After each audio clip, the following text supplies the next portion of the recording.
Mr. Schardt, I'm in possession of your motion limine, which you did remind me of yesterday, or initially say yesterday. But how long have you had this particular tape or knowledge of these particular instances? That's my first question to you. You got them in discovery, correct? Sir, Did you get them in discovery? yes, the prior. Okay, then why are you just now, yesterday, telling me orally and not doing what you did in your motion so I could kind of take it up? What? I did do it in my motion. No, you filed a motion, but you could have filed this thing months ago. Your Honor, out-of-court statements are not admissible at trial. Okay, that's not what I asked you, okay? If you believed it was going to be an issue, you could have filed this same motion 3, 4, 5 months ago, correct? It's not. Yes or no? If you want me to say yes, yes, Your Okay, that's my point. That's my point about being a forewarned judge is a happy judge, okay? Because we are now taking time out, and I'm putting the jury in the back on something that you told me yesterday about, but you could have memorialized this in a motion more than 3 months ago, probably last year. And I could have taken it up, and I could have ruled on this. I don't have any problem with that, but this is an example of something. If you want to do something like this, go ahead and file the motion. You should have filed it months ago. That's what I'm annoyed with. Okay, in Your Honor, the state. And that's what it means to be prepared as an advocate. Okay. The state's given you this, okay? You knew about these. Honor, the state. You knew about this issue, right? Perhaps the state, knowing that it's an issue, would not want to admit evidence of an individual being a prosecutor I get and it. a defense attorney on the same I time. get it, but so you perhaps it's not on me. Perhaps the state should not be. Oh, trying to admit. it's on you, Okay, and it's on them. me. It's on me. You know why? It's on you because you could have filed this thing months and months ago, and you could have also had a conversation with the state. I have. Okay, and are they going to use this particular information? You'd have to ask them. Well, that's not what I asked you. Are they going to use that particular information? I cannot speak for the state, Your Honor. Okay. Do you see the problem or the issue that you filing this untimely motion has caused? Yes or no? You're not going to like my answer, so I'm just going to remain silent. That's not being an advocate, because if you can give me a reason as to why you waited months and months, because you probably, when did the state give this interviews? The first interview or note that you were going to, about the proffer agreement with Mr. Chada Jimenez. The proffer agreement was in the first round of discovery in July of 2022. Okay.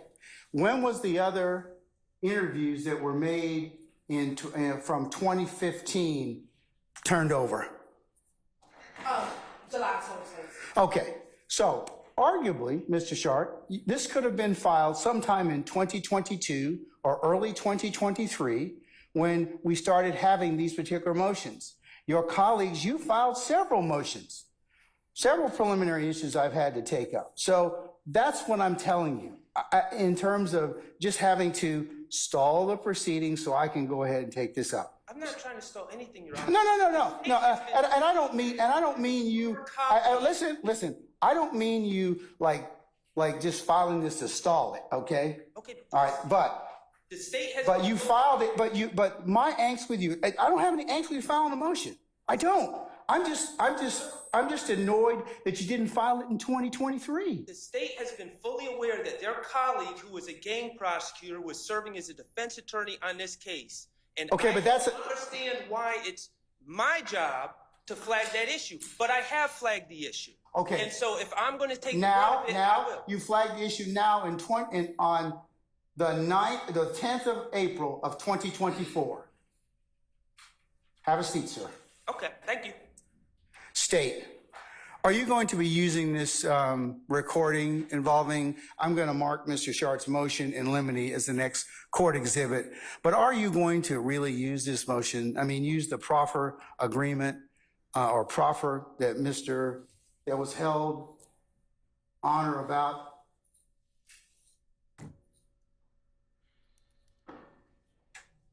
February 16th of 2016? February 16th, 2016? Yes, and Mr. Murphy continues to go down this line of questioning. And I'm going to tell you, that's a very ethical, problematic thing for you all. Your Honor, and this is what I'll say. Mr. Suri Chada Jimenez waived his conflict and decided to take a defense attorney in this case when he knew he was a prosecutor in 2016. No, but it's you all's use of that. I think that his waiving is another separate issue, okay, which we didn't have to get into because of that particular issue. But utilizing his particular proffer he was involved in might be a problem. But it's a prop of the state of it's a prior inconsistent statement. But he's a counsel that was involved in this case. Right, but Your Honor, there's no legal basis, there's no ethical basis for this ruling. He was a state's attorney, like anyone else can get jobs and move on and do whatever they want. I know that, and but there's a prior inconsistent statement. Whoever the state's representative is doesn't matter. The fact of the matter is it's a prior inconsistent statement. Well, I think it may confuse the jury because the jury's seen Mr. Jimenez as a defense counsel for another prior accused who is now no longer in this case. So yes, there is the possibility and the probability that they are going to be confused about that. So can we not just instruct the jury that he was previously with the state of Georgia and left and got a new job? Like what? There's a remedy for that. The state is not going to harp on the fact that Mr. Jimenez was a prosecutor then, but this is the prior inconsistent statement. He had a previous job, and like anyone else in the world, in the country, they can leave their position and go on to another case. When this case started, Mr. Jimenez knew that this proffer existed. He chose to represent a client in this case. He's no longer representing any of these individuals in the courtroom, Your Honor. So Mr. Jimenez, as a defense attorney or a prosecutor in this case, is of no consequence because he's not even present in these proceedings. His work with this case is completed, Your Honor. The sole reason why we're bringing this in has nothing to do with Mr. Jimenez. It has solely to do with the prior inconsistent statement, and the state should be able to confront this witness with any prior inconsistent statement that he plans on clearly giving during the course of his testimony in court. You'd agree that Mr. Chada Jimenez's, if the tape or anything would be utilized, it would have to be redacted. I don't agree with that, Your Honor, because he does not, and a few things about the proffer, Your Honor. But you see, here's the problem, and here's what I'm going to get on you all about.